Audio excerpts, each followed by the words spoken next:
Hi friends, Ponnatha home ஃபுட்டில் நம்ம இன்றைக்கி செய்ய போகிறது காலிஃப்ளவர் மஞ்சூரியன்.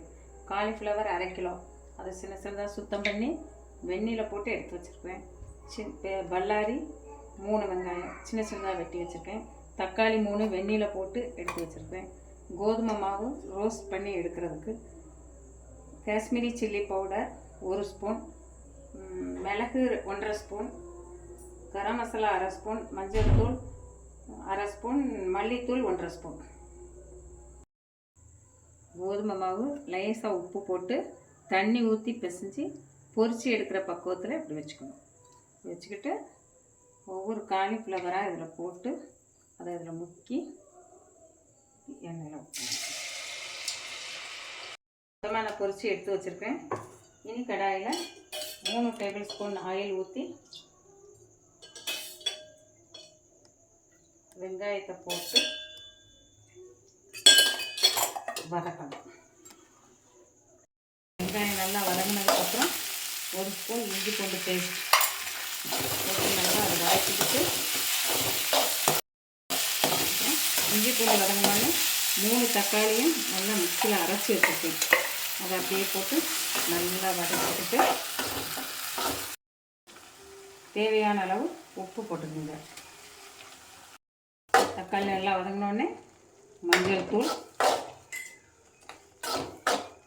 வத்தத்தூள், மல்லித்தூள் இதெல்லாம் போட்டு நல்லா வதக்கிட்டு 1/2 ஸ்பூன் கரம் மசாலா பொடி,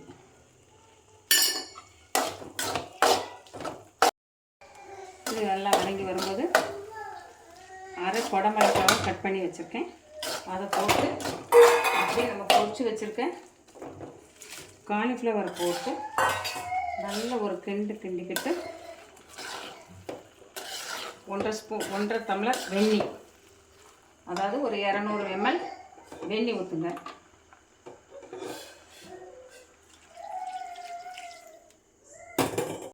சிம்மில் வச்சு வேக விட்டுட்டு, அப்புறம் நம்ம தேவைக்கு ஏற்றாப்ப மிளகுத்தூள், உங்களுக்கு காரம் கூட வேணும்னா மிளகுத்தூள் கூட்டி போட்டுக்கிடுங்க, நல்லாயிருக்கும். நான் குறையாத மீடியமான காரம் போட்டுருக்கேன். அப்புறம் soya sauce 2 table spoon soya sauce ஊற்றி நல்லா கிளறிக்கிட்டு